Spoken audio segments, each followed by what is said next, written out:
The phone rang at exactly 6:47 p.m., just as Sofia Martinez was ladling her grandfather's favorite pozole into mismatched ceramic bowls. The steam rose between them like years of unspoken words, carrying the scent of hominy and hope into the cramped kitchen, where 3 generations of dreams had withered and bloomed in equal measure. Preparing and narrating this type of story took us long efforts and hard work, so if you are enjoying the story, please consider subscribing to our channel.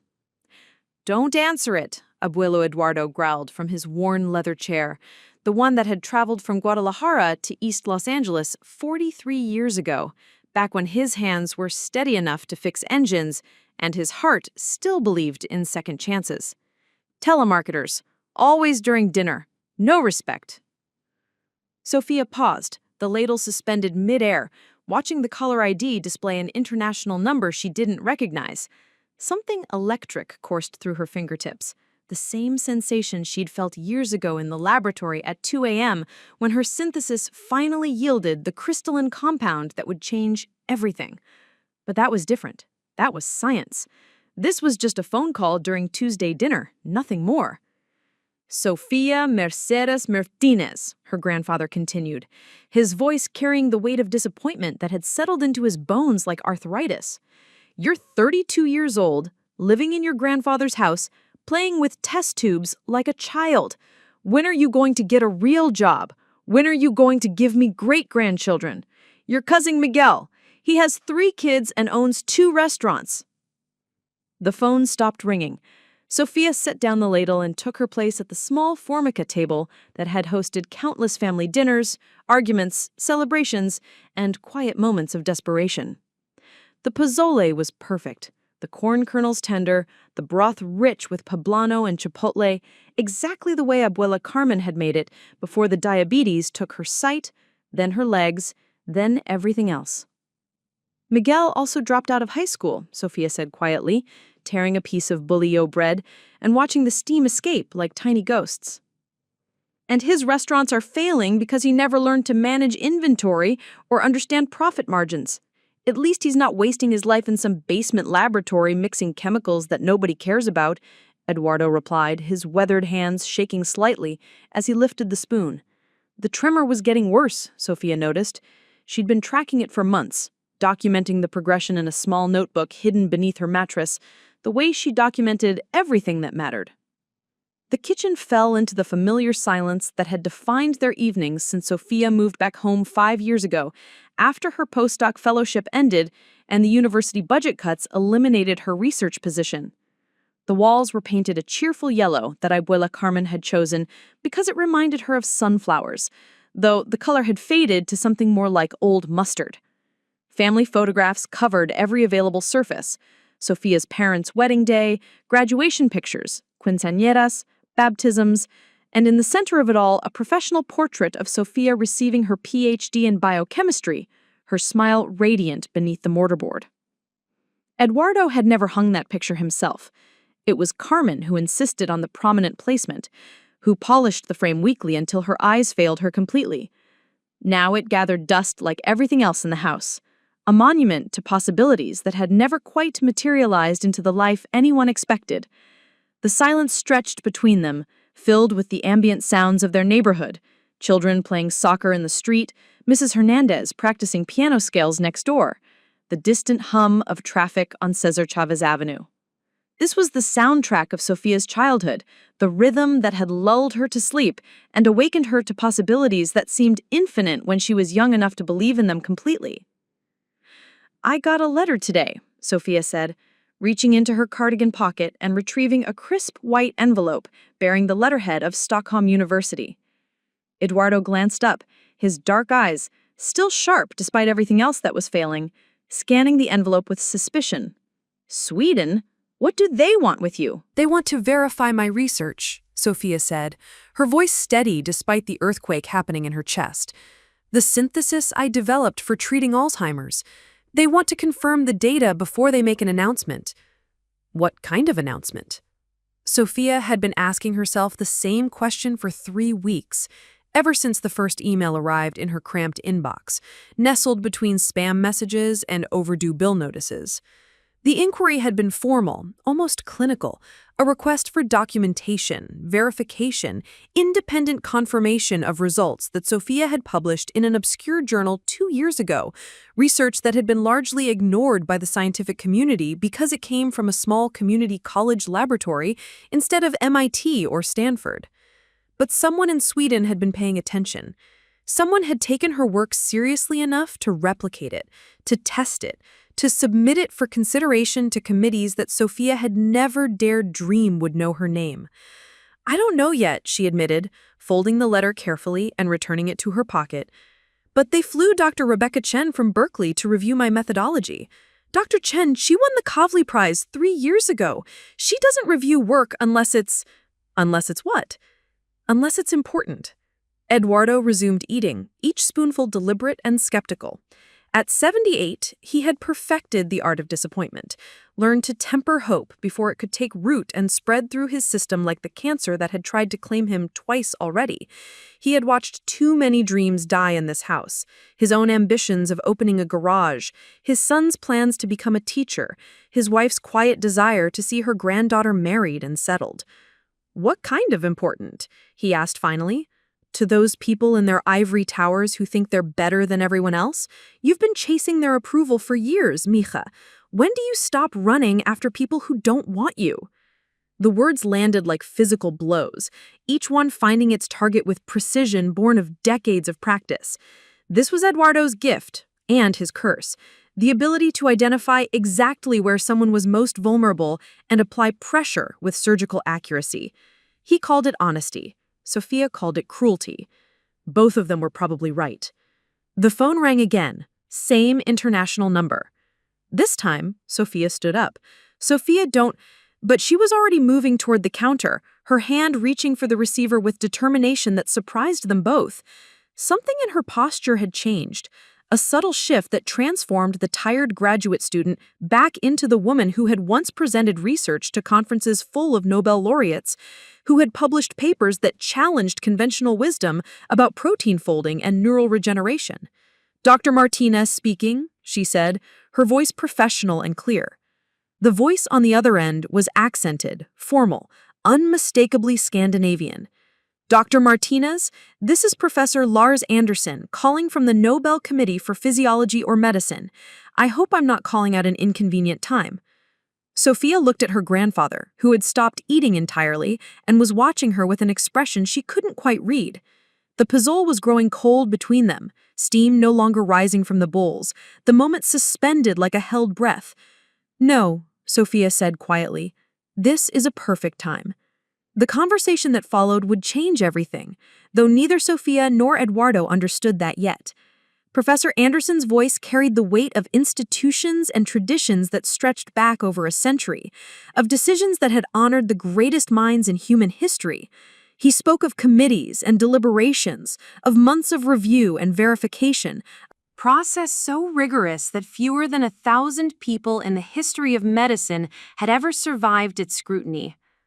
Sofia found herself reaching for the small notebook she always kept nearby, the one where she recorded observations and hypotheses, but her hands were shaking too badly to write. Instead, she listened as Professor Anderson explained that her synthesis, the compound she had developed in a basement laboratory using equipment older than she was, had not only been confirmed by 3 independent research teams, but had shown unprecedented success in clinical trials across 4 countries. "Your work represents a fundamental breakthrough in our understanding of amyloid plaque formation," Professor Anderson continued.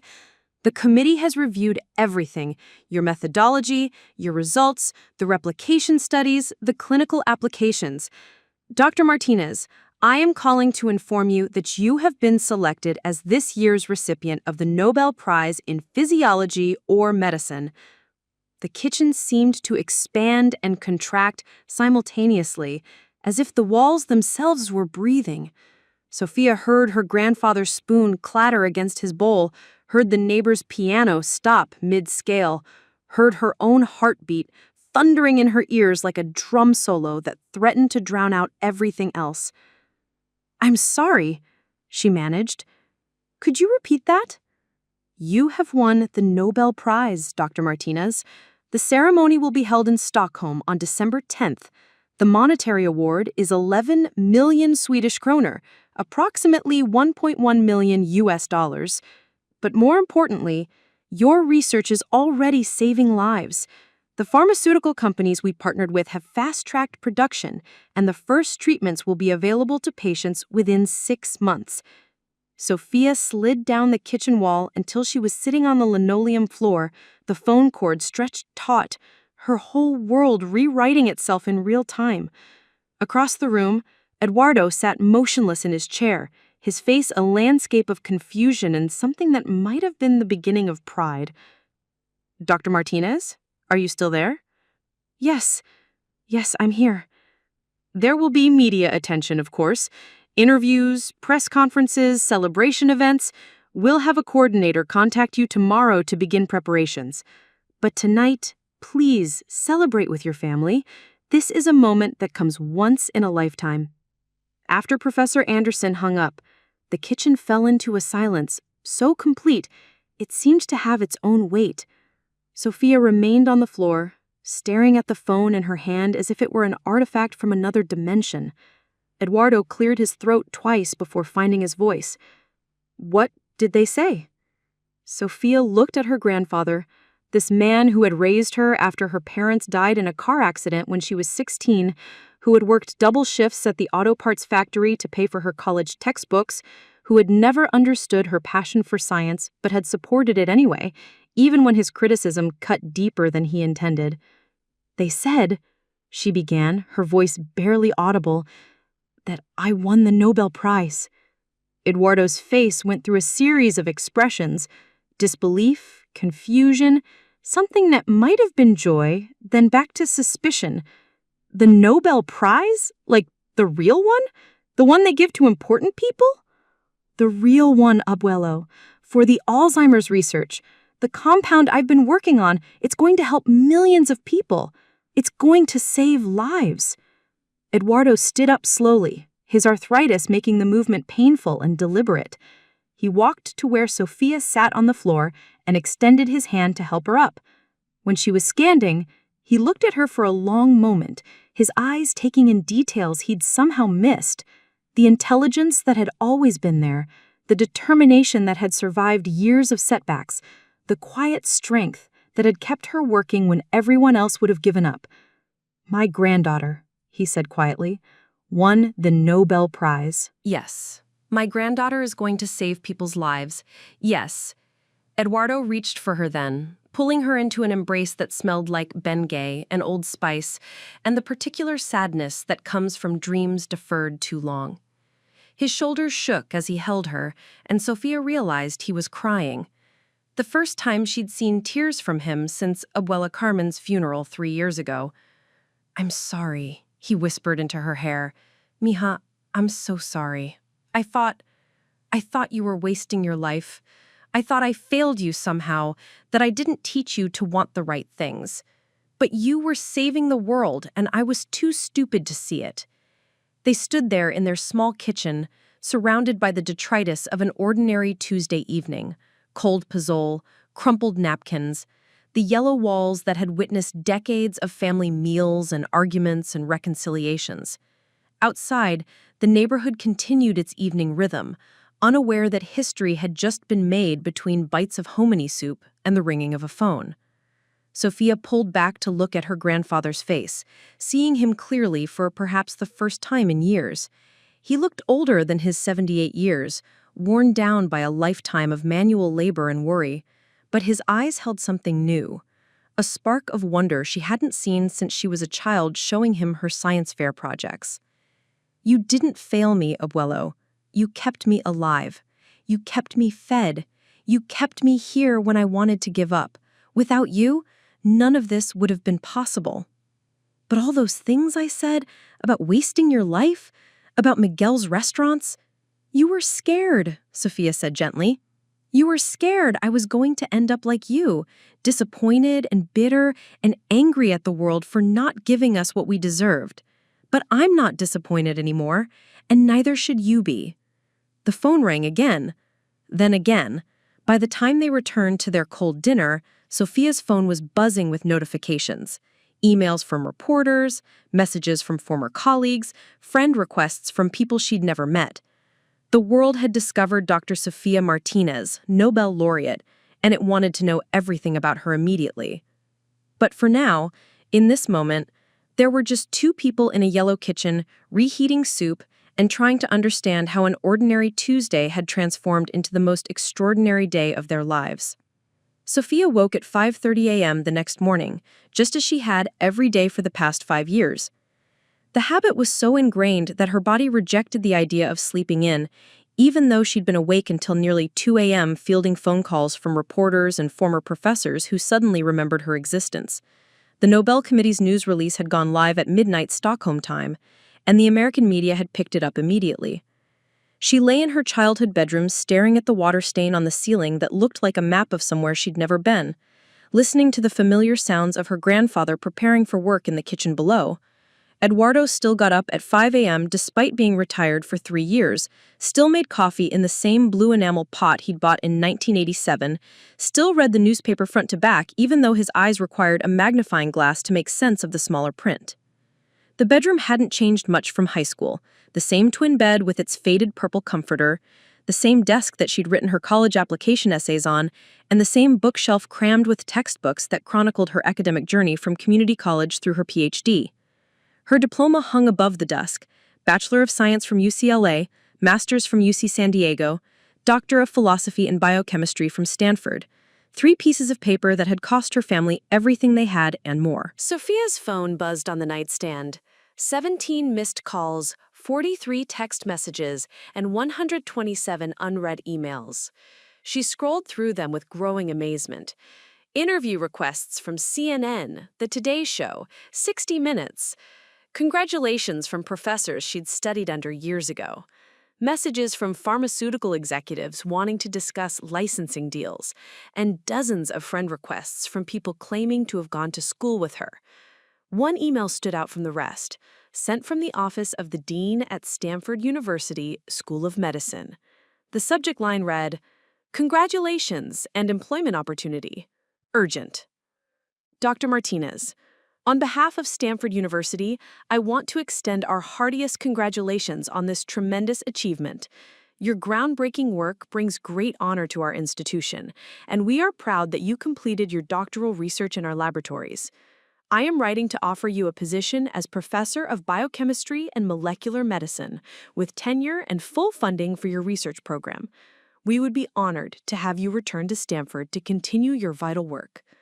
The salary we're prepared to offer is $400,000 annually, plus research grants totaling $2.5 million. Please call me at your earliest convenience to discuss this opportunity. Sincerely, Dr. Margaret Chen, Dean, Stanford University School of Medicine." Sofia set the phone down and walked to her window, looking out at the narrow street where she'd learned to ride a bicycle, where she'd sold Girl Scout cookies door to door, where she'd kissed her first boyfriend under the streetlight that still flickered every evening at dusk. Mrs. Hernandez was already in her garden, tending to the tomatoes that provided fresh salsa for half the neighborhood. Mr. Rodriguez was warming up his food truck, preparing for another day of selling tacos to construction workers and office employees who drove 20 minutes out of their way because his carnitas were legendary. This was her world. These were her people. And now Stanford wanted her back, wanted to claim her as their own, wanted to fold her success into their institutional narrative, as if her 5 years of struggle in a community college basement had never happened. She dressed in the same jeans and Stanford sweatshirt she'd worn yesterday, the same clothes she wore most days when she wasn't teaching her night classes at East LA College. The sweatshirt was a relic from graduate school, faded and soft from countless washes, with a small hole near the left elbow that she'd never bothered to repair. It was comfortable in a way that expensive clothes never were, familiar in a way that the gleaming Stanford campus had never felt. Downstairs, Eduardo was reading the Los Angeles Times with his magnifying glass, moving it slowly across the page like a searchlight looking for truth. He'd already circled the job listings and sports scores, habits he'd maintained even though he no longer needed work and had never cared much for baseball. "There's coffee," he said without looking up. And Maria from next door brought over pan dulce, says congratulations. Sofia poured coffee into her favorite mug, a chipped ceramic piece she'd made in a college pottery class, glazed in blues and greens that reminded her of the ocean. The coffee was strong and slightly bitter, the way Eduardo had always made it, the way his father had taught him when they worked construction together in the 1970s. I got a call from Stanford, Sofia said, settling into the chair across from him. They want me to come back. They're offering me a full professorship. Eduardo lowered the magnifying glass and looked at her with eyes that had seen enough of the world to understand what that meant. How much? $400,000 a year, plus research money. That's more money than I made in 10 years. Yes. You'll take it? Sofia broke off a piece of concha, letting the sweet bread dissolve on her tongue while she considered her answer. 6 months ago, even 3 days ago, the offer would have seemed like a miracle. To return to Stanford as a professor, to have unlimited resources for her research, to work alongside the scientists she'd admired for years, it should have been everything she'd ever wanted. But something had shifted in the past 24 hours. The phone calls from reporters had revealed something unexpected. They weren't interested in her Nobel Prize because of Stanford. They were interested because she was a community college professor from East LA who had somehow beaten the odds. Her story mattered precisely because she hadn't taken the traditional path, because she'd continued her research in a basement laboratory with equipment held together by duct tape and determination. I don't know, she said honestly. 6 months ago, I would have said yes immediately. But now you're famous and everyone wants a piece of you. Something like that. Eduardo folded the newspaper carefully, the way he'd been folding newspapers for 60 years, precise creases that would allow him to save it for later reference. You know what your abuela would say. What would she say? She'd say, Mija, be careful of people who only love you when you're successful. The people who love you when you're struggling, those are your people.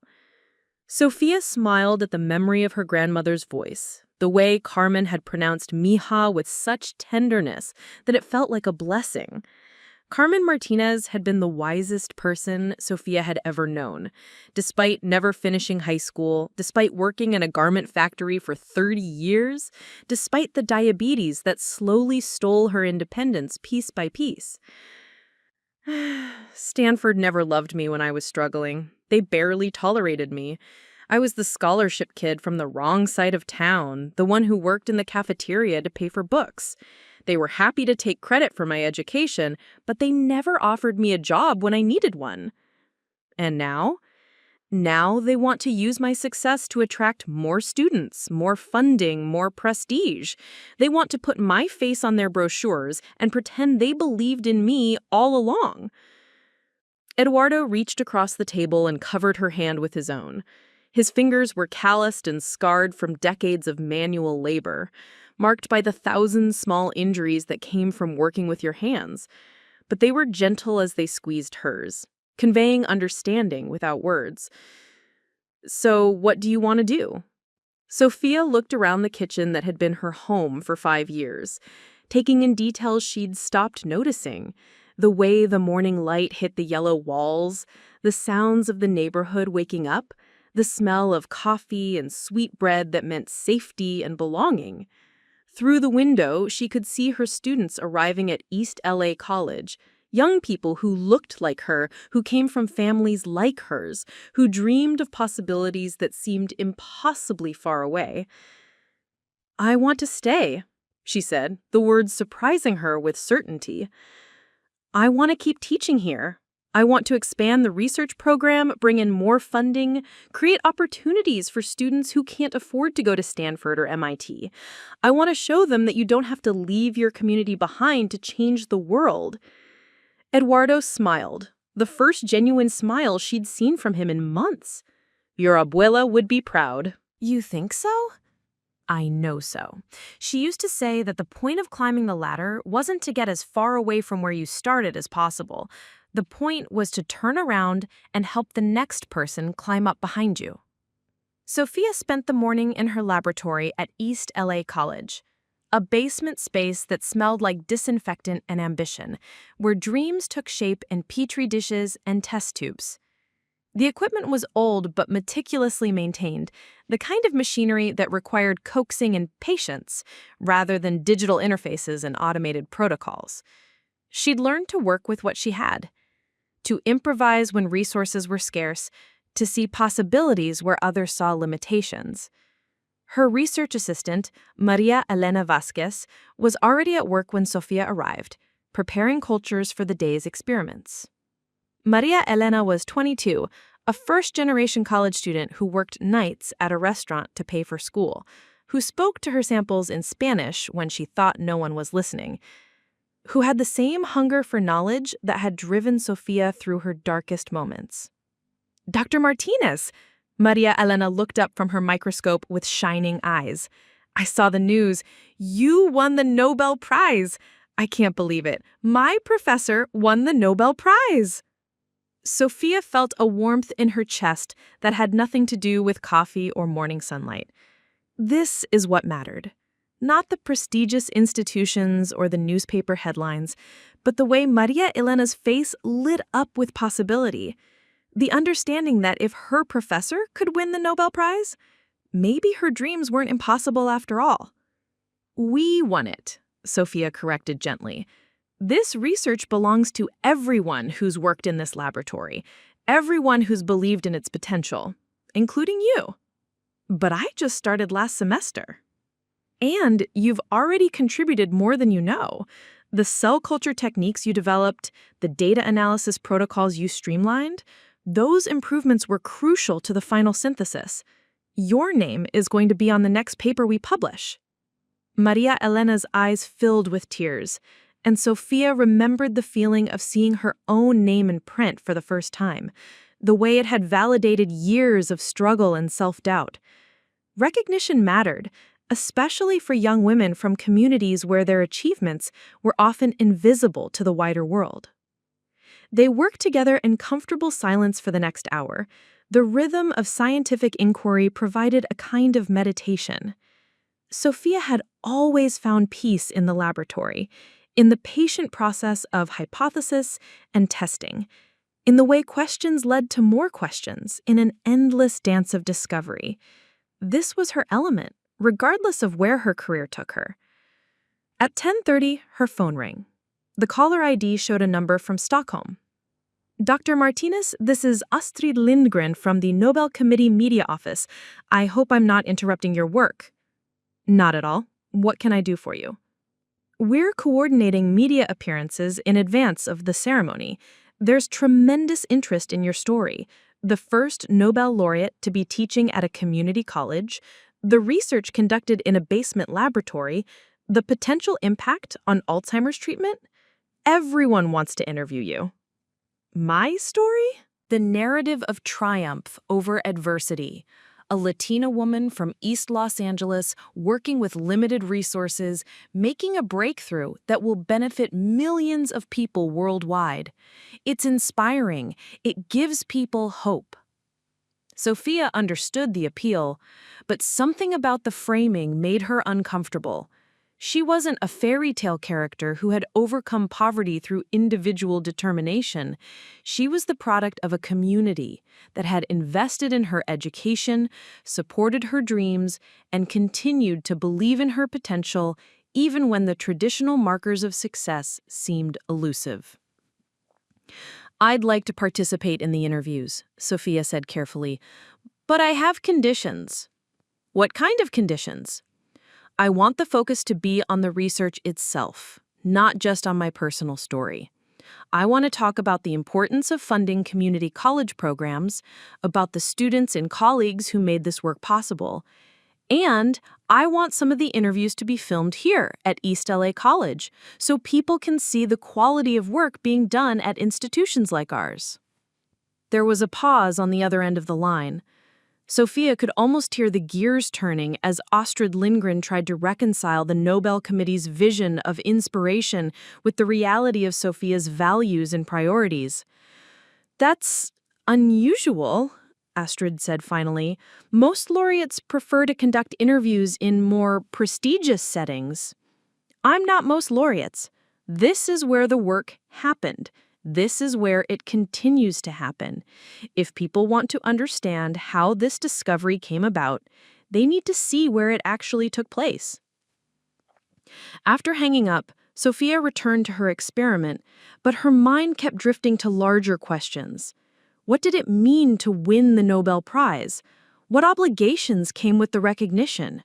How could she use this platform to create opportunities for others without losing sight of what had made the work meaningful in the first place? Maria Elena looked up from her calculations. Professor, can I ask you something? Of course. Are you going to leave now that you're famous? Are you going to go work somewhere fancy? Sofia considered the question, remembering the Stanford offer, the dozens of other opportunities that would inevitably follow. What do you think I should do? I think, Maria Elena said slowly, that you should do whatever lets you keep helping people like me. Because before you came here, I didn't know that someone like me could be a scientist. I didn't know that research could happen in places like this. If you leave, who's going to show the next girl that it's possible? The answer crystallized in Sofia's mind with perfect clarity. She wasn't going anywhere. Her work was just beginning. The first sign of trouble came on Thursday morning, 2 days after the Nobel announcement, when Sofia arrived at East LA College to find a news van blocking the faculty parking lot and a reporter with perfectly styled hair shoving a microphone toward anyone who looked like they might know her. "Excuse me," the reporter called out as Sofia tried to slip past unnoticed, wearing sunglasses and a baseball cap pulled low. "Are you familiar with Dr. Sofia Martinez? We're doing a story about the community college professor who won the Nobel Prize." Sofia kept walking, but she could hear the reporter's voice growing louder, more insistent. Sources tell us that her research was actually conducted at Stanford University and that she's been misleading people about where the breakthrough occurred. Can you comment on these allegations? The words hit Sofia like ice water. She turned around slowly, removing her sunglasses to meet the reporter's eyes directly. What sources? The reporter's face lit up with recognition and triumph. Dr. Martinez, I'm Jessica Chen from Channel 7 News.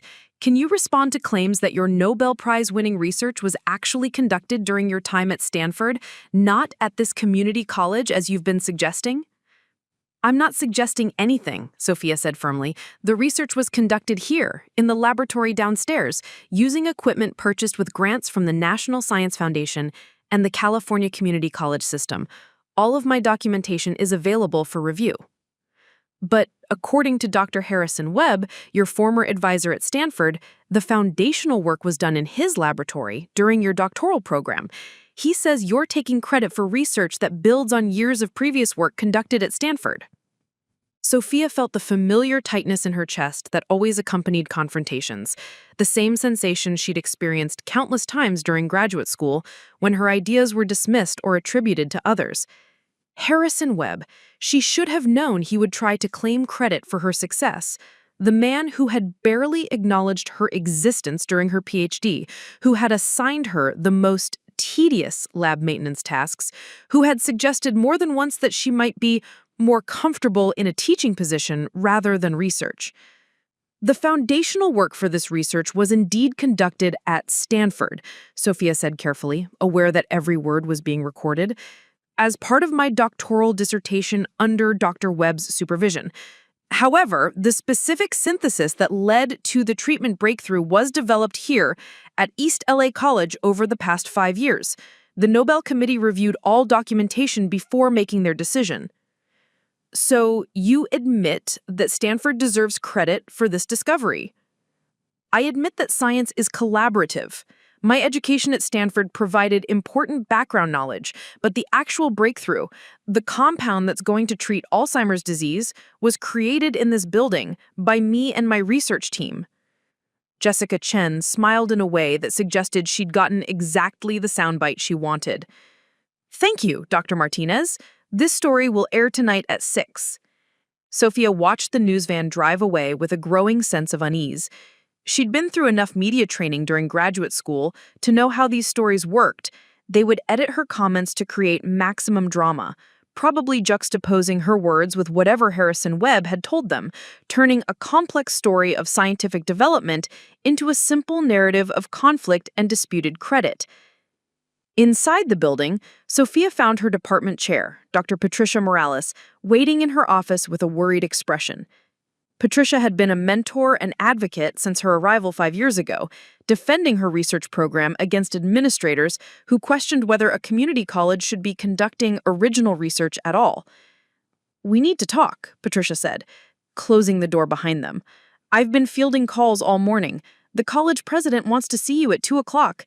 The district office is asking questions about your research protocols, and I just got off the phone with someone from Stanford's legal department." Stanford's legal department? What do they want? "They're claiming intellectual property rights over your synthesis. They say it's derivative of work you conducted as a graduate student, which means it belongs to the university under the terms of your doctoral agreement." Sofia sank into her chair, the weight of the situation settling over her like fog. She'd always known that her success would attract attention, but she'd naively assumed that the attention would be positive. Congratulations, opportunities, validation of her choice to work at a community college. She hadn't anticipated that powerful institutions would try to claim ownership of her achievements. Patricia, the synthesis is completely original. Yes, it builds on knowledge I gained at Stanford, but it builds on knowledge I gained everywhere. At UCLA, at UC San Diego, from textbooks and journal articles and conversations with colleagues. That's how science works. Every discovery stands on the shoulders of previous discoveries.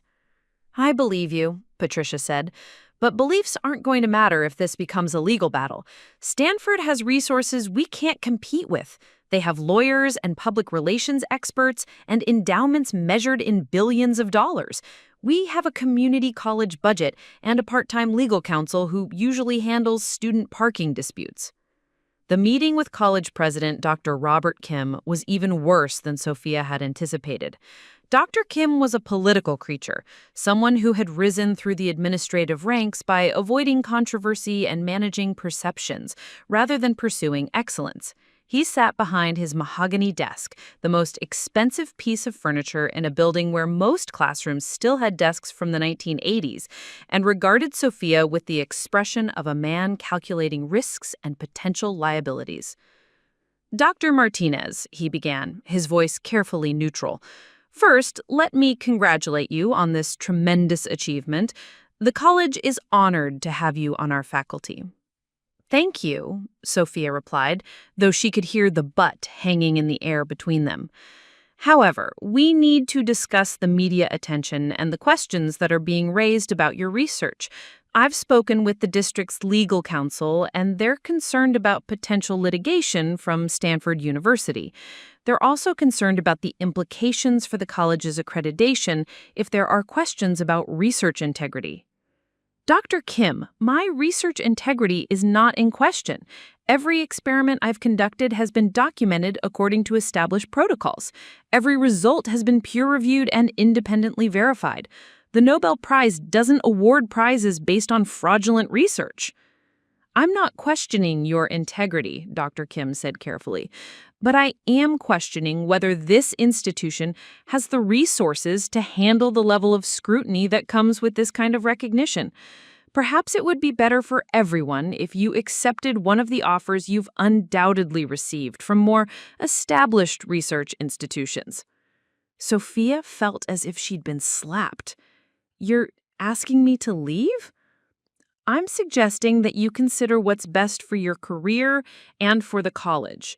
If Stanford pursues their intellectual property claims, the legal costs alone could bankrupt our science department. And if the media continues to portray this as a controversy, it could damage the college's reputation." "So you want me to abandon my students, my research team, everything I've built here, because Stanford is making threats?" Dr. Kim's face hardened slightly. "I want you to be realistic about the situation. You're one person, Dr. Martinez. This institution serves 15,000 students. I have to consider what's best for the majority." Sofia left the president's office feeling like she was drowning in quicksand. The harder she struggled, the deeper she sank. Every attempt to defend her work, to claim credit for her achievements, seemed to create new problems and new enemies. She'd spent her entire career trying to prove that she belonged in the world of serious science, and now that she'd finally achieved the ultimate recognition, powerful forces were trying to take it away from her.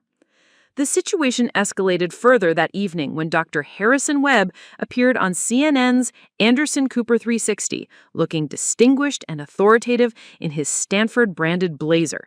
Sofia watched from her grandfather's living room as her former advisor calmly explained to millions of viewers why her Nobel Prize was actually a testament to Stanford's excellence in graduate education.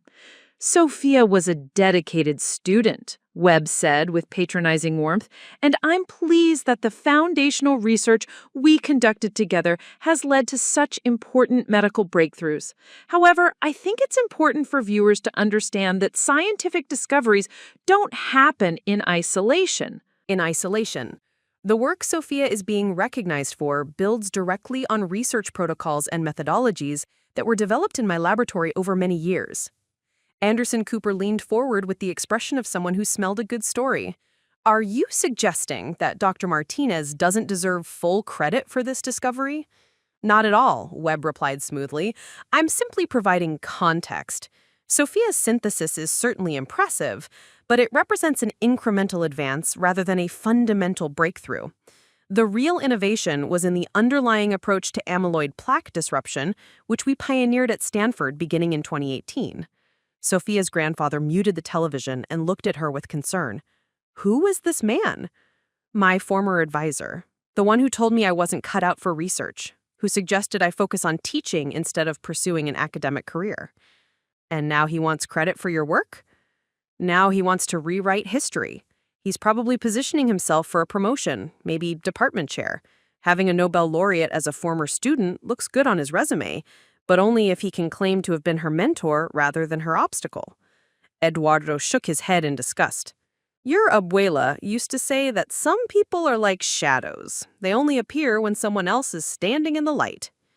The interview continued with Webb explaining how Stanford's resources and intellectual environment had made Sofia's later success possible. He showed Anderson Cooper around his state-of-the-art laboratory with its gleaming equipment and million-dollar machines, contrasting it implicitly with the basement facility where Sofia actually conducted her breakthrough research. "The question," Webb concluded, "is whether we want to celebrate the institutions that make scientific excellence possible, or whether we want to promote a narrative that downplays the importance of proper research infrastructure and mentorship." Sofia's phone exploded with notifications. Text messages from friends and colleagues, emails from reporters wanting her response, social media posts from people she'd never met weighing in on the controversy. The hashtag NobelGate was trending on Twitter with thousands of users debating whether she deserved the prize or whether she was taking credit for work that belonged to Stanford. The most painful messages came from her students and former students. Young people who had looked up to her as proof that they could achieve anything, who were now questioning whether their professor was a fraud. Maria Elena sent a text at 11 p.m. "Professor, is it true what they're saying, that you didn't really discover the treatment here?" Sofia stared at the message for 20 minutes before responding, "The treatment was discovered here, in our laboratory, using our equipment and our protocols. The media is creating drama where none exists. See you tomorrow for our regular lab session." But even as she typed the words, Sofia wondered if tomorrow's lab session would happen at all. Dr. Kim had scheduled another meeting for Friday morning, and she suspected it wouldn't be to offer congratulations. Friday brought new challenges. Sofia arrived at the college to find protesters gathered outside the main entrance, not students or faculty, but professional activists with printed signs reading "Stop Affirmative Action Science" and "Merit Matters." The protesters were organized and media-savvy, clearly funded by someone with resources and an agenda. In her office, Sofia found a stack of messages from reporters, lawyers, and university officials. But she also found something else. a handwritten letter from Dr. Yuki Tanaka at Tokyo University, one of the most respected Alzheimer's researchers in the world. Dear Dr. Martinez, I am writing to express my admiration for your groundbreaking synthesis and to offer my support during what I understand is a difficult time. I have reviewed your published research extensively and have personally replicated your methodology in my laboratory. There is no question that your discovery represents original, innovative work that merits the highest recognition. I have also had professional dealings with Dr. Harrison Webb over the years, and I feel compelled to share that his claims of authorship are both unfounded and ethically questionable. The synthesis you developed bears no resemblance to the work conducted in his laboratory, and his attempt to claim credit reflects poorly on both him and Stanford University. Please know that the international scientific community recognizes your achievement and supports your work. Do not allow political pressure or institutional jealousy to diminish your accomplishments. With great respect, Dr. Yuki Tanaka. Sofia read the letter 3 times, feeling some of the tension in her chest begin to ease. Here was validation from someone whose opinion actually mattered, a peer reviewer, a fellow researcher who understood the technical details of her work and could speak to its originality and significance. The letter gave her courage for the second meeting with Dr. Kim, which proved to be even more challenging than the first. This time, the college president was accompanied by the district's legal counsel, a stern woman in her 50s who introduced herself as Margaret Torres. Dr. Martinez, Torres began without preamble, we've received a cease and desist letter from Stanford University's legal department. They're claiming that your synthesis infringes on patents held by the university and that your public statements constitute defamation against Dr. Webb and the institution. Sofia felt her heart rate spike. That's ridiculous. My synthesis doesn't infringe on any patents because it's completely original. And I haven't defamed anyone. I've simply stated facts about where and how my research was conducted. Nevertheless, they're threatening to file suit for both patent infringement and defamation. They're also threatening to contact the Nobel Committee to request a review of your award, claiming that it was granted based on incomplete information about the research's origins. Let them contact the Nobel Committee, Sofia said firmly. The committee already reviewed all of my documentation. They know exactly where the research was conducted and under what circumstances. They're not going to reverse their decision based on Harrison Webb's hurt feelings. Dr. Kim cleared his throat uncomfortably. Dr. Martinez, we need to discuss the practical implications of this situation. The district cannot afford to fight Stanford University in federal court. Our entire annual budget is less than what they spend on legal fees in a typical year. So, what are you proposing? Margaret Torres opened a manila folder and removed a single sheet of paper. We've drafted a statement that would resolve the situation with minimal damage to all parties involved. It acknowledges Stanford's role in your education and research background while maintaining your position at this institution. Sofia read the statement with growing horror. It was filled with qualifying language that effectively undermined her claims to independent achievement.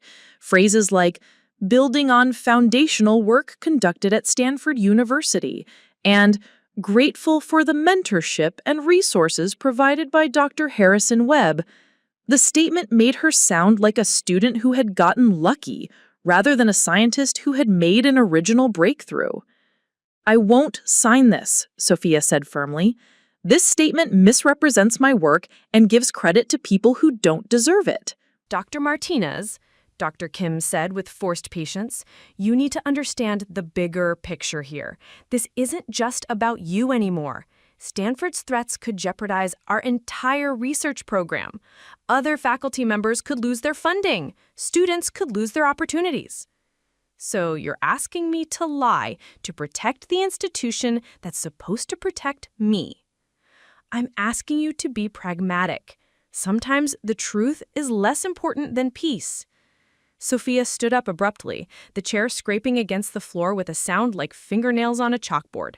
The truth is always more important than peace, especially when powerful people are trying to steal credit from those who can't fight back. She left the meeting without signing the statement, but she could feel the walls closing in around her. Her own institution was abandoning her, pressuring her to capitulate to Stanford's demands rather than defending her right to claim credit for her own work. The protesters outside were growing more aggressive, feeding on media coverage that portrayed her as either a fraud or an ungrateful student who didn't know her place. That afternoon brought the cruelest blow yet. Sofia was in her laboratory trying to focus on her research while her world collapsed around her, when Maria Elena burst through the door with tears streaming down her face. "Professor, they're saying terrible things about us on the news.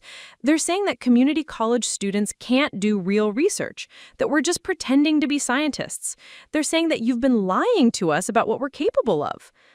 Sofia pulled up the news coverage on her laptop and watched with growing fury as a panel of experts on cable television discussed whether community colleges should even be allowed to conduct research. One panelist, a professor from Harvard, argued that original research required resources and expertise that were simply unavailable at institutions like East LA College. The reality, the Harvard professor explained condescendingly, is that community colleges serve an important but limited role in higher education. They provide basic instruction and workforce training. When they try to compete with research universities, they inevitably produce work that is either derivative or inadequately supervised. This Nobel Prize controversy is a perfect example of what happens when institutions exceed their proper boundaries. Another panelist, a science journalist, nodded sagely. And we have to ask whether Dr. Martinez's students are being well served by this situation. They're being encouraged to believe they can compete at the highest levels of scientific research when the infrastructure simply isn't there to support that kind of work. Sofia watched Maria Elena's face crumple as the implications sank in. Her student had worked nights and weekends in this laboratory, had contributed meaningfully to research that was now saving lives, and was being told by respected voices that her contributions were worthless because of where she happened to be studying. "Professor," she whispered, "are they right? Have we been fooling ourselves?" Sofia closed the laptop and took her student's hands in her own. "Maria Elena, look around this laboratory. Look at the work we've done together. Look at the results we've achieved. Do you think the cells we've cultured care whether we're at Harvard or East LA College? Do you think the compounds we've synthesized are somehow less effective because we created them in a basement rather than a penthouse? But they have better equipment, more resources. They have more money. That's not the same as being better scientists. Some of the most important discoveries in history were made by people working with limited resources. Marie Curie isolated radium in a shed. Alexander Fleming discovered penicillin by accident in a cluttered laboratory. The quality of science isn't determined by the prestige of the institution. It's determined by the rigor of the methodology and the significance of the results. But even as she spoke the words, Sofia could feel doubt creeping into her own mind. The constant attacks were taking their toll, making her question not just her achievements, but her right to claim them. Maybe Harrison Webb was right. Maybe my synthesis was just an incremental improvement on work that had been done at Stanford. Maybe I was deluding myself and my students about what we were capable of achieving. The doubt was poison, and Sofia knew it. But knowing something is poison doesn't make it any less toxic when it's already in your bloodstream.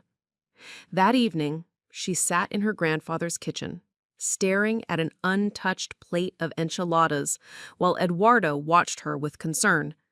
The local news was playing on the small television above the refrigerator, and Sofia's story led the broadcast again. The reporter was standing outside Stanford University, interviewing students who expressed confusion about why a community college professor would be receiving recognition for work that was obviously conducted at their institution. "Turn it off," Sofia said quietly. "Mija, you need to eat something." "I need this to stop," I need people to stop talking about me like I'm some kind of fraud who stole someone else's work. Eduardo reached for the remote and muted the television. Though the images continued to flicker, more footage of protesters, more shots of Stanford's gleaming campus, more talking heads debating her worthiness. You know what your abuela would say about this situation. What would she say? She'd say that when powerful people try to make you small, the only way to fight back is to become bigger. Not louder, bigger, more generous, more determined, more committed to the truth. Sofia looked at her grandfather with fresh eyes, seeing not just the man who raised her, but the immigrant who had built a life from nothing, who had faced his own battles against institutions that didn't value his contributions, who had persevered through decades of being underestimated and overlooked. How do I become bigger when everyone wants to make me disappear? By remembering why you do this work. Not for the prizes or the recognition or the approval of people who never believed in you anyway. For the students who need to see that it's possible. For the patients who will be helped by your research. For the community that raised you and still believes in you. Sofia picked up her fork and took a small bite of enchilada, tasting her grandmother's recipe, the careful balance of spices that had been passed down through generations of women who had found ways to create beauty and nourishment despite having very little. The flavors were complex and satisfying, proof that excellence didn't require expensive ingredients or fancy equipment, just skill and love and attention to detail. You're right, she said finally. I've been so focused on defending myself that I've forgotten what I'm defending. This isn't about me. It's about everyone who comes after me. Eduardo turned the television volume back up, just as the news switched to a different story, a report about a breakthrough in cancer treatment developed by researchers at a historically Black university in Atlanta. The irony wasn't lost on either of them. While the media was questioning whether Sofia deserved credit for her work, other scientists at under-resourced institutions were continuing to make discoveries that would change the world. See, Eduardo said, you're not alone in this fight. There are others like you doing important work in places where people don't expect to find excellence. Your job isn't to make everyone believe in you. Your job is to keep doing the work so that the next generation knows it's possible. Sofia finished her dinner and went upstairs to her childhood bedroom, where she sat at the same desk where she'd once struggled with calculus homework and dreamed of becoming a scientist.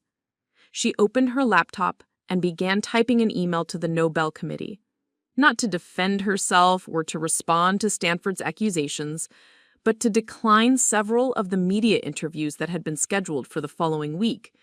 Instead, she would focus on what mattered, her research, her students, and the work that still needed to be done. Let Harrison Webb and Stanford University and the cable news experts say whatever they wanted. She had more important things to do than fight for the approval of people who had never supported her in the first place. The synthesis that would help millions of Alzheimer's patients wasn't going to perfect itself, and Maria Elena wasn't going to become the scientist she was meant to be by listening to talking heads on television tell her that her dreams were too big for her circumstances. Sofia Martinez had work to do. The breakthrough came from an unexpected source at 6:23 a.m. on Saturday morning when Sofia's phone buzzed with a text message from Dr. Jennifer Walsh, her former lab partner from Stanford. Jennifer had been one of the few graduate students who had treated Sofia as an equal rather than an outsider, who had shared late-night pizza and early morning coffee while they debated protein structures and research methodologies. Sofia, the message read, check your email immediately. I have something that will end this harassment once and for all. Harrison is about to get exactly what he deserves. Sofia opened her email to find a message from Jennifer with the subject line, Evidence of research misconduct, Harrison Webb. Attached were dozens of documents, lab notebooks, email chains, grant applications, and research proposals that painted a devastating picture of systematic academic dishonesty. The evidence was overwhelming and meticulously documented. Harrison Webb had been claiming credit for student research for over a decade, adding his name to papers he hadn't contributed to, redirecting grant funding away from graduate student projects, and pressuring students to remain silent about his appropriation of their work. Jennifer had been collecting documentation for years, building a case that she'd been afraid to present until now. I should have spoken up when he did this to you the first time. I should have reported him when he pressured you to minimize your own contributions to your dissertation research. But I was scared for my own career, and I convinced myself that keeping quiet was the right choice.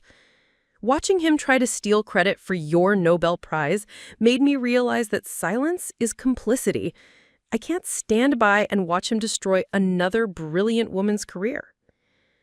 The most damning evidence was a series of emails between Webb and Stanford's Technology Transfer Office, sent just days after Sofia's Nobel Prize was announced.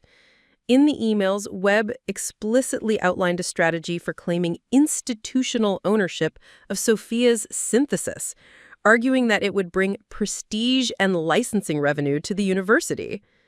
He referred to Sofia as a former student who lacks the sophistication to understand the broader implications of her work, and suggested that with proper management, we can ensure that Stanford receives appropriate recognition for this breakthrough. Sofia read through the documents with a mixture of vindication and disgust. Here was proof of what she'd long suspected, that Webb's claims weren't based on genuine belief in his own contributions, but on calculated opportunism and institutional greed. He was willing to destroy her reputation and steal her life's work for the sake of advancing his own career and Stanford's financial interests.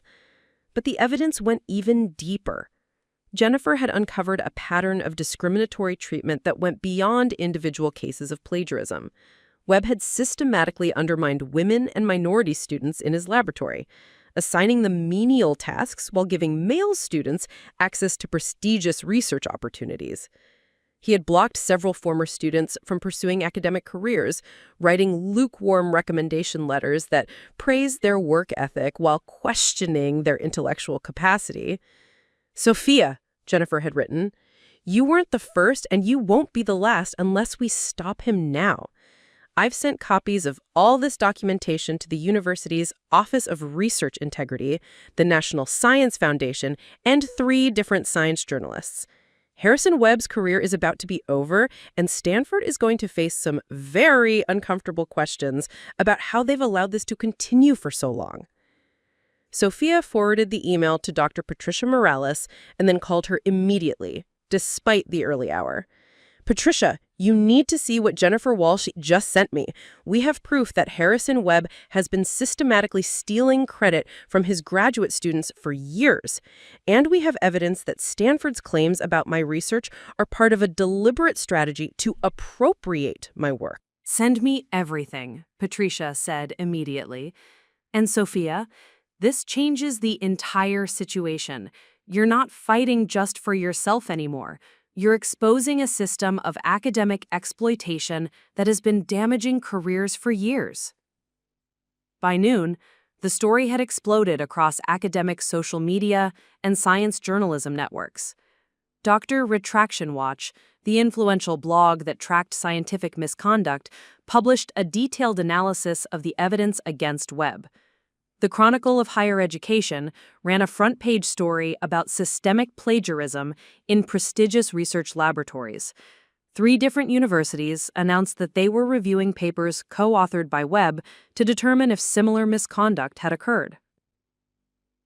The Stanford administration, faced with overwhelming evidence of misconduct by one of their star faculty members, issued a carefully worded statement announcing that Dr. Harrison Webb had been placed on administrative leave pending a comprehensive investigation.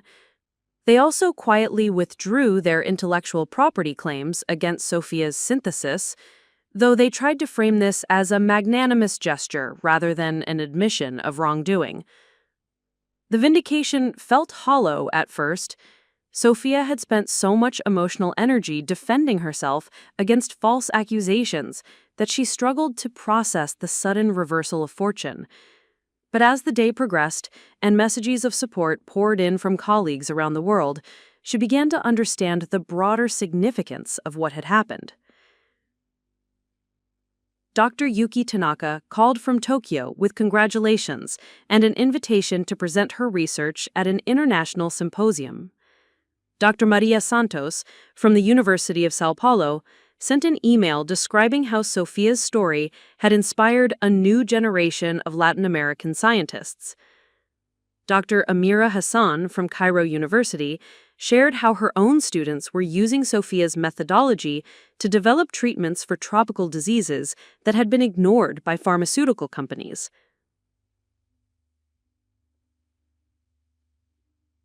The most meaningful response came from her own students. Maria Elena organized a celebration in the college's main courtyard, inviting not just the science students, but representatives from across the campus. They had created a banner reading, "Our Professor, Our Nobel Laureate, Our Inspiration," and displayed poster presentations about research projects they were conducting in collaboration with Sofia's laboratory. Professor Martinez didn't just win the Nobel Prize, Maria Elena announced to the crowd of several hundred students, faculty, and community members. She proved that excellence isn't about where you come from or how much money your institution has. It's about the quality of your ideas and your commitment to making the world better. Sofia stood before the crowd, looking out at faces that reflected the diversity of East Los Angeles. Students whose families had immigrated from a dozen different countries. Young people who were the first in their families to attend college. Dreamers who were being told by the world that their ambitions were too grand for their circumstances. These were her people, and this was her community, and she had nearly allowed outside pressure to drive her away from them.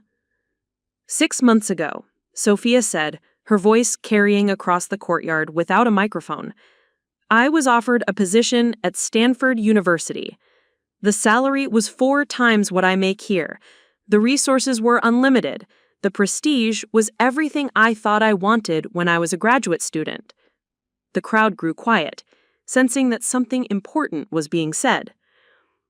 "I turned down that offer, and I'm turning down all the others that have come since then, because I've learned something important over the past week.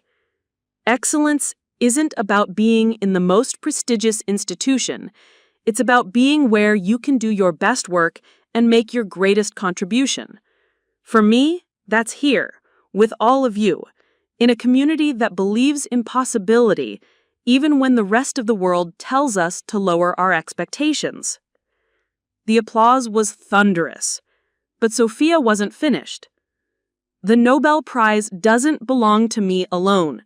It belongs to every student who has worked in our laboratory, every staff member who has maintained our equipment, every administrator who has supported our research program, even when the budget was tight. Belongs to the community college system that gave me a chance when prestigious universities wouldn't hire me.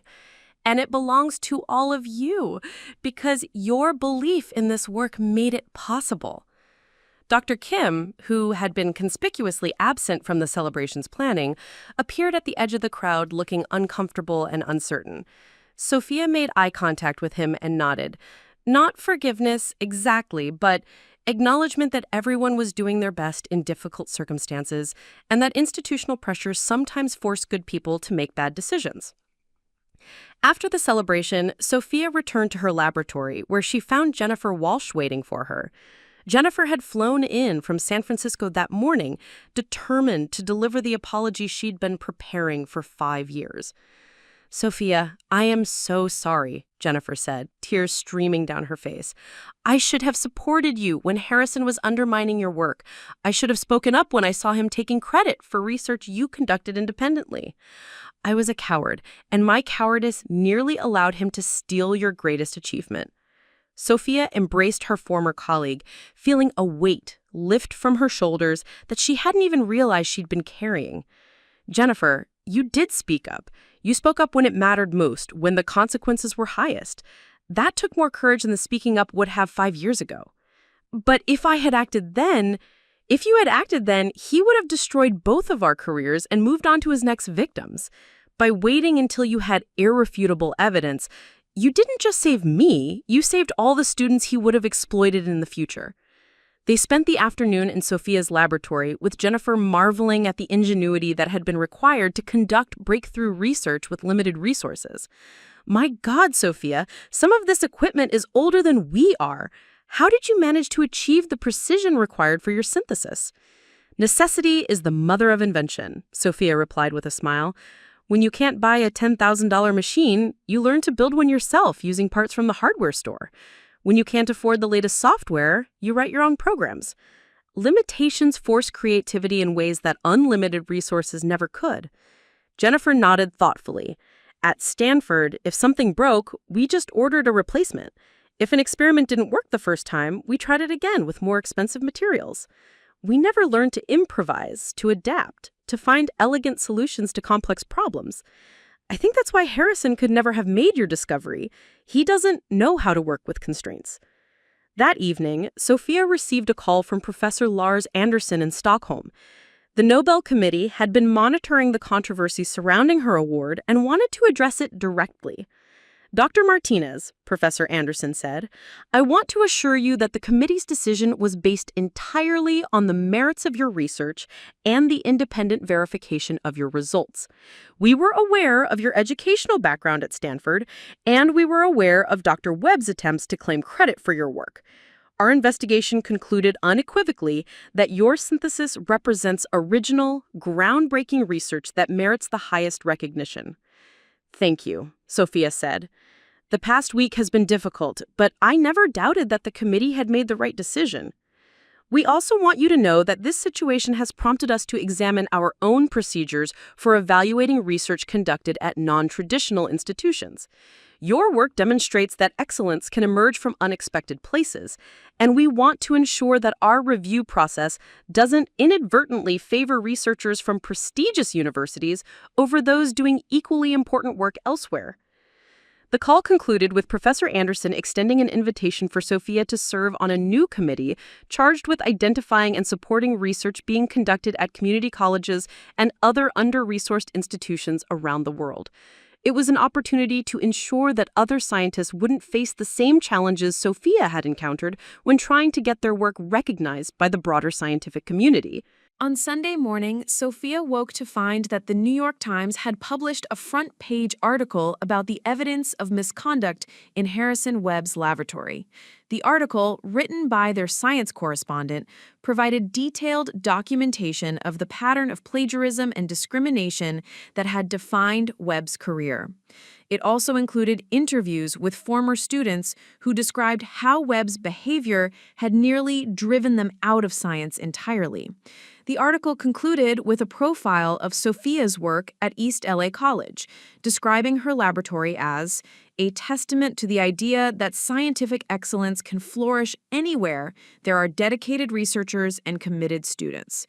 The reporter had interviewed several of Sofia's current and former students who spoke eloquently about how her example had changed their understanding of what was possible for people like them. Before Dr. Martinez came here, Maria Helena was quoted as saying, I thought that real scientists were people who looked different from me, who came from different backgrounds, who had access to resources I could never afford. She showed me that science isn't about having the best equipment or the most prestigious degree. It's about asking the right questions and being persistent enough to find the answers. The article's publication marked a turning point in public perception of the controversy. Editorial writers and commentators who had previously questioned Sofia's credentials began acknowledging that the real story was about systemic inequality in higher education and the need to support research at institutions that served diverse student populations. Dr. Harrison Webb, faced with overwhelming evidence of misconduct and the collapse of his professional reputation, quietly submitted his resignation from Stanford University.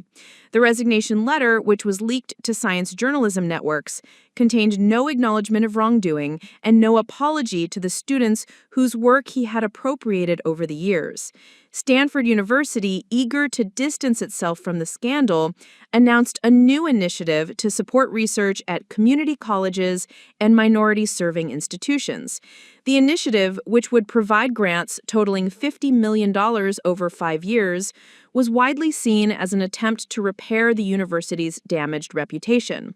Sofia was invited to serve on the advisory board for the initiative, a role she accepted with the understanding that she would use the position to advocate for researchers who faced the same challenges she had encountered. The revelations about Webb's misconduct had a ripple effect throughout the scientific community.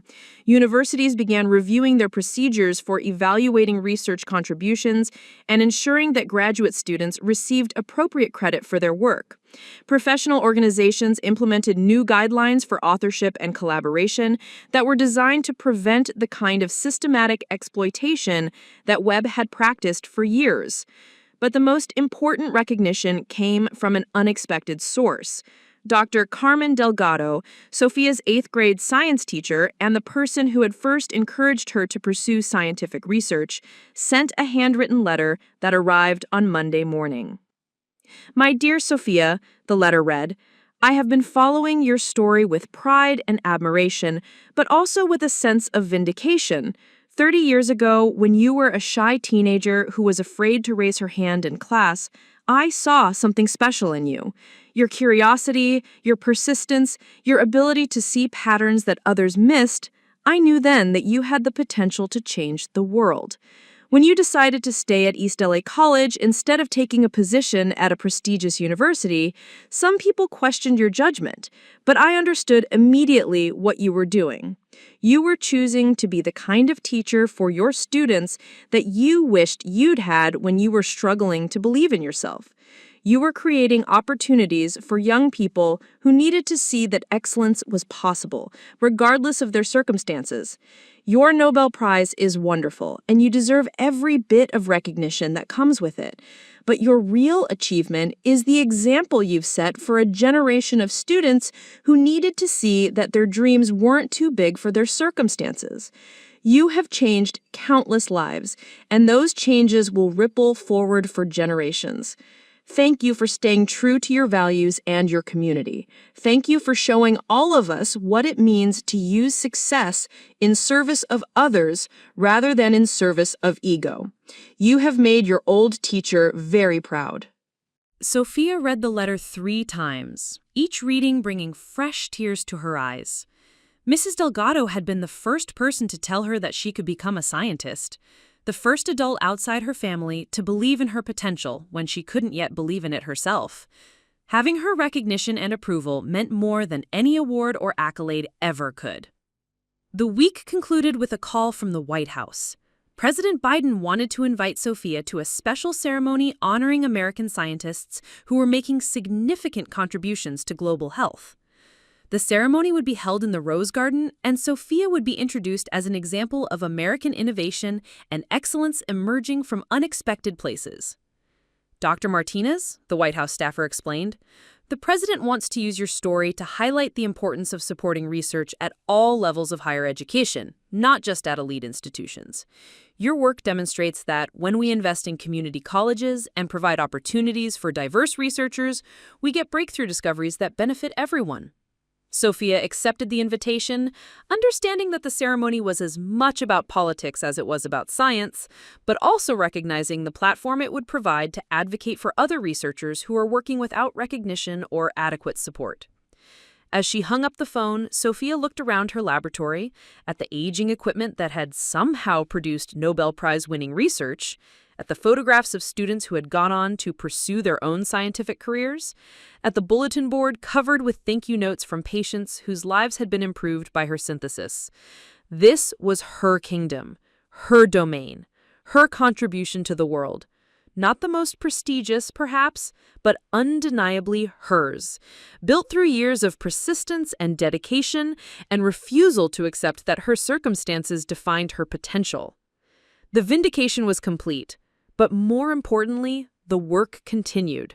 There were still diseases to cure, students to mentor, and barriers to break down. Sofia Martinez, Nobel laureate, had a job to do. 3 months after the Nobel announcement, Sofia stood in her newly expanded laboratory at East LA College, watching Maria Elena train the latest cohort of undergraduate researchers. The space had been transformed, not into a gleaming monument to expensive equipment, but into something more valuable, a fully functional research facility that proved extraordinary work could be accomplished without extraordinary budgets. The Nobel Prize money had made this transformation possible. Sofia had donated the entire $1.1 million award to establish the Carmen Martinez Research Endowment, named for her grandmother, which provided funding for community college research programs nationwide. The endowment's first grant had gone to expanding her own laboratory, but subsequent awards were already supporting innovative projects at institutions from Alaska to Florida. Dr. Martinez, the White House staffer called from across the room, where she was demonstrating proper cell culture technique to 3 new students. "Could you come look at these results? I think we might have something interesting here." Sofia smiled as she walked over to examine the data. Maria Elena had evolved from an uncertain undergraduate into Sofia smiled as she walked over to examine the data. Maria Elena had evolved from an uncertain undergraduate into a confident researcher who would be starting her PhD at UC Berkeley in the fall. Not because she was abandoning East LA College, but because she was preparing to return as a professor herself someday. It was a pattern that was becoming common among Sofia's students. They left to gain additional training, but they came back to serve their communities with the skills and knowledge they had acquired. The data Maria Elena was showing her represented the next breakthrough, a potential treatment for Parkinson's disease that built on the same principles Sofia had used for her Alzheimer's synthesis. But this research was different in a fundamental way. It was being conducted collaboratively, with undergraduate students taking lead roles in designing experiments and analyzing results. "This is extraordinary work, Maria Elena," Sofia said, studying the cellular response patterns displayed on the computer screen. "Have you considered submitting this to the Journal of Neurological Research? I think you're ready to be first author on a major publication." Maria Elena's eyes widened. "First author? But you're the principal investigator. You designed the methodology, you conducted the experiments, you analyzed the results. That makes you the lead researcher, not me. My job is to provide guidance and support, not to take credit for your discoveries." It was a philosophy that had become central to Sofia's approach to mentorship, one that stood in stark contrast to the exploitative model she had encountered with Harris and Webb. Every student who worked in her laboratory knew that their contributions would be recognized and credited appropriately, that their intellectual property would be protected, and that their career development was more important than any individual project or publication. The approach was yielding remarkable results. In the 3 months since the Nobel announcement, students from Sofia's laboratory had been accepted to graduate programs at prestigious universities across the country. But more importantly, they were choosing to work on research problems that affected their own communities, developing treatments for diseases that disproportionately impacted Latino populations, creating diagnostic tools that could function in resource-limited settings, designing public health interventions that addressed the specific challenges faced by underserved communities. "Professor Martinez," called out David Chen, a sophomore who was working on a project related to diabetes management, "I just got confirmation that the community health clinic wants to pilot our glucose monitoring system. They think it could help hundreds of patients who can't afford the commercial devices." Sofia felt the familiar surge of pride that came with watching her students connect their scientific work to real-world applications. David's monitoring system, developed using open-source hardware and freely available software, could provide continuous glucose monitoring for less than $50, compared to the thousands of dollars charged for commercial systems. It was exactly the kind of innovation that emerged when brilliant minds focused on solving problems for their own communities, rather than chasing profits or prestige. The transformation of Sofia's laboratory was just one part of a broader change that was sweeping through the community college system. The Carmen Martinez Research Endowment had funded similar expansions at 12 other institutions, creating a network of research centers that specialized in practical applications of scientific discovery. Students could now conduct original research at community colleges in rural Georgia, urban Detroit, and suburban Phoenix, working on problems that ranged from sustainable agriculture to environmental remediation to accessible medical technology. The network was already producing results that were attracting attention from major universities and research institutions. Dr. Patricia Morales, who had been promoted to vice president for academic affairs, reported that East LA College was receiving more collaboration requests than they could handle. Stanford University, apparently having learned from their public relations disaster with Sofia, had offered to provide equipment and funding for joint research projects, with explicit agreements that all intellectual property would remain with the community college researchers. It's remarkable, Patricia told Sofia during their weekly meeting. 6 months ago, we were struggling to justify our research budget to the district office. Now we're turning down opportunities because we don't have enough capacity to handle all the interest. The interest wasn't limited to academic institutions. Pharmaceutical companies were beginning to recognize that community college laboratories could provide cost-effective drug development services, particularly for treatments targeting diseases that affected underserved populations. The profit margins might be lower than for blockbuster drugs designed for wealthy markets, but the social impact was potentially enormous. Sofia had been appointed to serve on the advisory boards of 3 different pharmaceutical companies, not because of her Nobel Prize, but because of her demonstrated ability to conduct innovative research with limited resources. The companies were learning that efficiency and creativity often mattered more than unlimited budgets when it came to solving complex scientific problems. The most significant change, however, was in the students themselves. Sofia watched as young people who had entered college believing that their circumstances defined their potential began to understand that excellence was a choice rather than a privilege. They were conducting research that was being published in peer-reviewed journals, presenting their work at national conferences, and applying to graduate programs with the confidence that came from proven accomplishment. "Professor," said Jessica Morales, a first-generation college student who was working on environmental cleanup technologies, "I just got accepted to the PhD program at MIT. They're offering me a full fellowship and they want me to continue working on my bioremediation project." Sofia hugged Jessica tightly, remembering her own journey from East LA to Stanford and back again. But Jessica's path would be different. She was leaving with the support and encouragement of her home institution, with the understanding that her research had value regardless of where it was conducted, and with the knowledge that she would always have a place to return to if she chose. "That's wonderful, Jessica. MIT is lucky to have you. But remember, you're not going there to become someone different. You're going there to become more of who you already are." The wisdom had come from Sofia's grandfather, who had watched his granddaughter's journey with growing understanding and pride. Eduardo's health had stabilized since the Nobel announcement, as if having something to celebrate had given him renewed energy. He spent his afternoons at the college, volunteering in the laboratory and sharing stories with students about persistence and determination. "Your abuela would be so proud," Eduardo told Sofia as they walked through the expanded research facility. "She always said that the point of success was not to escape from your community, but to lift it up with you." The laboratory had become a pilgrimage site of sorts for educators and policymakers who wanted to understand how excellence could emerge from unexpected places. Sofia gave tours several times per week, explaining her research methodology while emphasizing the contributions of her students and colleagues. She had learned to be comfortable with her role as a symbol, understanding that visibility came with responsibility. "The key insight," she would tell visitors, "is that talent is equally distributed, but opportunity is not.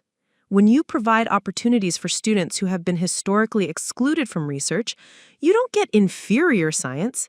You get different science.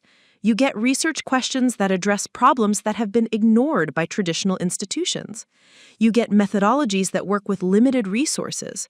You get innovations that can benefit everyone, not just the wealthy. The message was resonating. The National Science Foundation had announced a new funding program specifically designed to support research at community colleges and minority-serving institutions. The program, which would distribute $500 million over 5 years, was explicitly modeled on Sofia's approach to combining rigorous research with student development and community engagement. Several states had followed with their own initiatives. California had created a community college research network that linked all 116 campuses in the system, allowing students to collaborate on projects across institutional boundaries.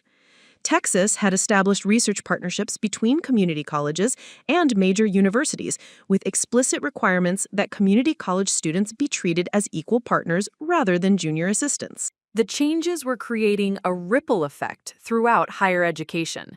Universities that had historically looked down on community colleges were beginning to recognize them as valuable partners in research and education. Graduate programs were actively recruiting community college students who had proven their research capabilities. Funding agencies were developing new criteria that valued innovation and impact over institutional prestige. But the most meaningful recognition came from the patients whose lives were being changed by Sofia's research. The Alzheimer's treatment derived from her synthesis had completed clinical trials and was now available to patients worldwide. The drug was being manufactured by a consortium of pharmaceutical companies that had agreed to provide it at cost to developing countries and low-income patients in wealthy nations. Sofia received dozens of letters each week from families affected by Alzheimer's disease, sharing stories about grandparents who were able to recognize their grandchildren again, about spouses who could remember their wedding anniversaries, about individuals who had regained enough cognitive function to live independently. Each letter was a reminder of why the work mattered, why the struggles had been worthwhile, why it was important to continue pushing forward despite obstacles and setbacks.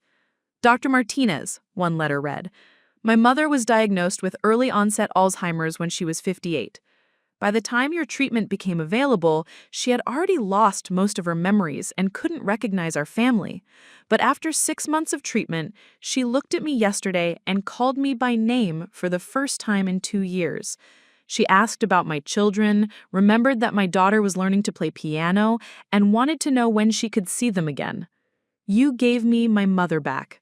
I will never be able to thank you enough." Sofia kept every letter in a special file in her office, rereading them whenever she felt discouraged or overwhelmed by the challenges of her work. They served as a constant reminder that scientific research wasn't an abstract intellectual exercise, it was a direct service to humanity, a way of using knowledge and creativity to reduce suffering and increase human flourishing. The Nobel ceremony in Stockholm had been everything Sofia had dreamed it would be, and also completely different from what she had expected.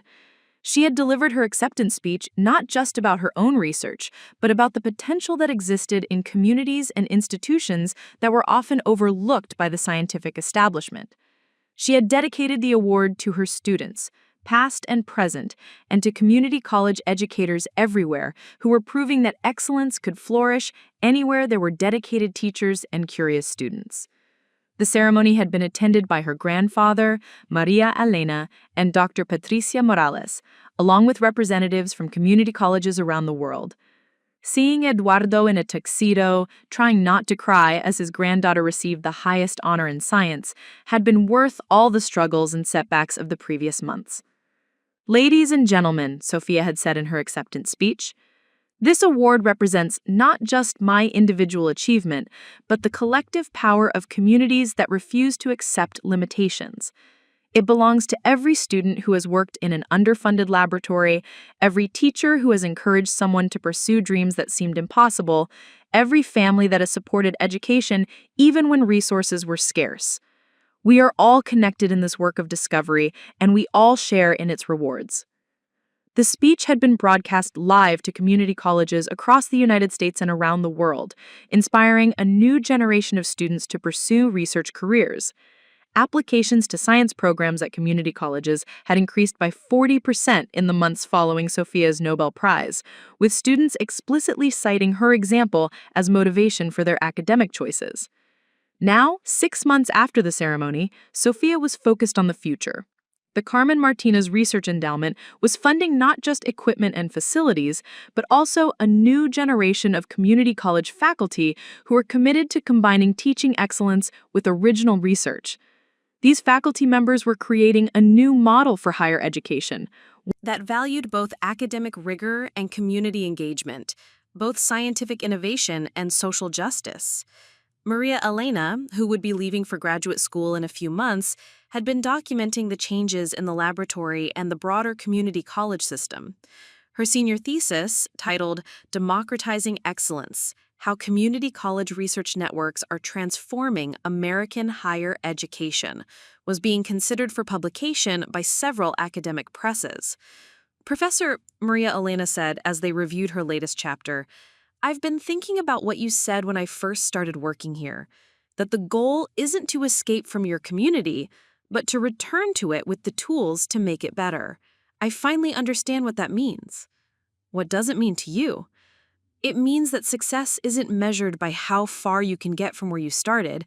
It's measured by how much you can give back to the people who believed in you when no one else would. Sofia nodded, remembering her own journey from uncertain graduate student to Nobel laureate. The path had been circuitous and challenging, marked by setbacks and self-doubt, discrimination and institutional barriers. But every obstacle had taught her something valuable about persistence, creativity, and the importance of staying true to her values even when it would have been easier to compromise. The laboratory was bustling with activity as the afternoon progressed. Students were conducting experiments, analyzing data, preparing presentations for upcoming conferences. The energy was infectious, the sense of possibility palpable. This was what Sofia had always envisioned when she dreamed of becoming a scientist. Not the isolated pursuit of knowledge for its own sake, but the collaborative effort to understand the world and improve it for everyone. Her phone buzzed with a text message from Dr. Jennifer Walsh, who had accepted a position at a community college in Oakland and was establishing her own research program focused on environmental justice. "Sofia, my first undergraduate research student just got accepted to the PhD program at Berkeley. She's going to work on developing low-cost water purification systems for communities affected by industrial pollution. I think your example is spreading." The message made Sofia smile. Change was happening, not just at her own institution, but throughout the system. Community colleges were being recognized as engines of innovation rather than just stepping stones to four-year universities. Students from underrepresented communities were entering graduate programs with the confidence and skills needed to succeed. Research was being conducted on problems that mattered to real people rather than just to academic audiences. As the day wound down, Sofia walked through the campus that had become her home and her mission. Students were studying in the library, attending classes in the renovated science building, working on projects in the expanded laboratories. The community was thriving, not despite its modest resources, but because of the creativity and determination that emerged when people were committed to excellence, regardless of their circumstances. Eduardo was waiting for her in the parking lot, as he had every day since her return from Stockholm. They drove home together in comfortable silence, through neighborhoods where she had grown up, past the schools where she had first learned to love learning, along streets that held the memories of a lifetime. "Mija," Eduardo said as they pulled into their driveway, "I have something to tell you." "What is it, abuelo?" "I've been thinking about what your abuela would say if she could see you now. She would say that you didn't just win the Nobel Prize, you became the person she always knew you could be. The scientist, yes, but also the teacher, the mentor, the example for everyone who needs to see that their dreams are possible." Sofia reached over and squeezed her grandfather's hand, feeling the connection to generations of family members who had sacrificed so that she could have opportunities they never enjoyed. The Nobel Prize was meaningful, but it was just one moment in a life dedicated to the larger purpose of using knowledge and position to serve others. That evening, as she sat at her desk in her childhood bedroom, Sofia began writing her next grant proposal, not for her own research this time, but for a new program that would provide research opportunities for high school students from underserved communities. The program would give teenagers the chance to work alongside college students and faculty members, conducting original research while developing the skills and confidence needed to pursue higher education. The proposal was ambitious, requesting funding for a national network of community college research partnerships with local high schools. But Sofia had learned that ambition was not about reaching for impossible dreams. It was about refusing to accept limitations that others tried to impose, about believing that excellence could emerge from any circumstances when people were given the opportunity to develop their potential.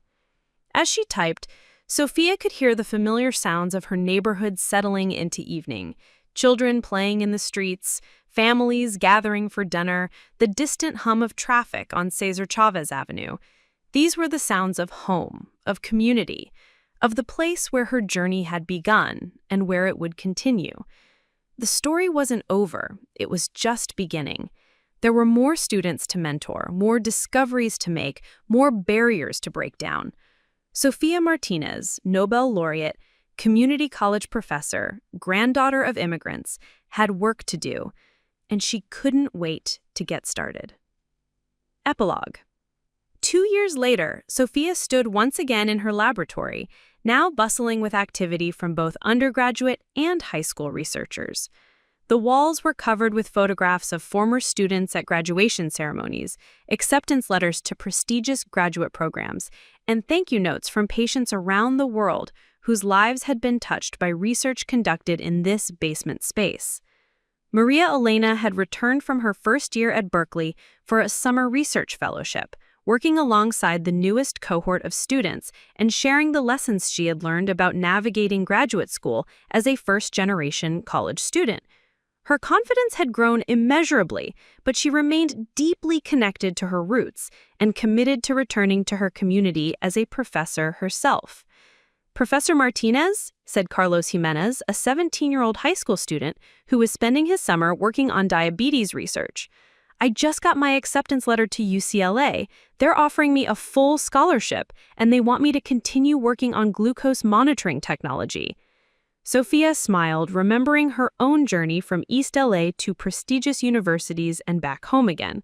But Carlos's path would be different. He was leaving with the knowledge that his community had produced a Nobel laureate, that excellence could be achieved without abandoning his values, and that his success would be measured not by how far he could get from his starting point, but by how much he could contribute to the well-being of others. The Carmen Martinez Research Endowment had grown beyond anything Sofia had imagined, now funding research programs at more than 50 community colleges across the country.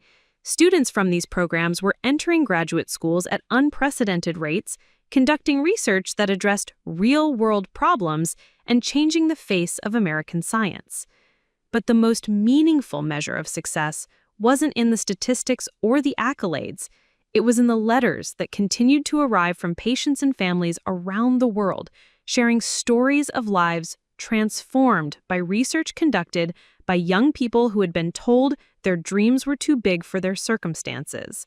Sofia Martinez had won the Nobel Prize, but more importantly, she had proven that excellence wasn't about privilege or prestige. It was about curiosity, persistence, and the courage to believe that every person deserved the chance to reach their full potential. Her grandmother Carmen had been right. The point of climbing the ladder wasn't to get as far away from where you started as possible. The point was to turn around and help the next person climb up behind you. And Sofia Martinez intended to spend the rest of her career holding that ladder steady. Thank you for joining us for this incredible journey with Dr. Sofia Martinez, from a basement laboratory in East LA to the Nobel Prize ceremony in Stockholm. Her story reminds us that excellence isn't about where you start, but about the persistence to pursue your dreams and the courage to lift others up along the way.